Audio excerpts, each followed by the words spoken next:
एक छोटे से गांव में एक पुरानी सुनसान हवेली थी जिसे लोग भूतिया हवेली कहते थे। गांव के बड़े बुजुर्ग बताते थे कि कई साल पहले वहां एक अमीर जमींदार रहता था। एक दिन अचानक वह गायब हो गया और तब से उस हवेली में अजीब अजीब घटनाएं होने लगी। कोई कहता कि रात को वहां से चीखने की आवाजें आती हैं, तो कोई कहता कि खिड़कियों से कोई सफेद साया झांकता है। डर के मारे किसी की हिम्मत नहीं होती थी कि वो हवेली के पास जाए। लेकिन टीनू एक जिज्ञासु और निडर बच्चा था। वह भूत प्रेतों पर विश्वास नहीं करता था। उसने अपने दोस्तों बबलू और झिलमिल के साथ तय किया कि वो इस रहस्य का पता लगाएगा।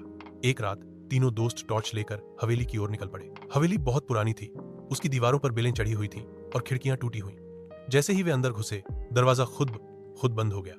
अंदर धूल और मकड़ियों के जाले थे। अचानक सीढ़ियों से किसी के चलने की आवाज आई। तीनों डर गए, लेकिन टीनू ने हिम्मत की और ऊपर की ओर बढ़ा। ऊपर एक कमरा था जिसमें एक पुराना ट्रंक रखा था। जैसे ही उन्होंने ट्रंक खोला, उसमें से एक पीली सी रोशनी निकली और एक परछाई उभरी। पर वो कोई भूत नहीं था, वो जमींदार की आत्मा थी जिसने तीनों बच्चों को धन्यवाद कहा। उसने बताया कि वह हवेली में एक खजाना छिपा कर गया था और मरने के बाद उसकी आत्मा को शांति नहीं मिली थी क्योंकि कोई उसे ढूंढ नहीं पाया। टीनू और उसके दोस्तों ने जमींदार की बताई जगह पर खुदाई की और वहां एक पुरानी संदूक मिली जिसमें सोने चांदी के सिक्के थे। जमींदार की आत्मा ने कहा, अब मुझे मुक्ति मिल गई, और वह धीरे धीरे रोशनी में बदलकर गायब हो गया। अगले दिन गांव में सब हैरान थे कि हवेली अब बिल्कुल शांत हो गई थी। टीनू और उसके दोस्त गांव के हीरो बन गए।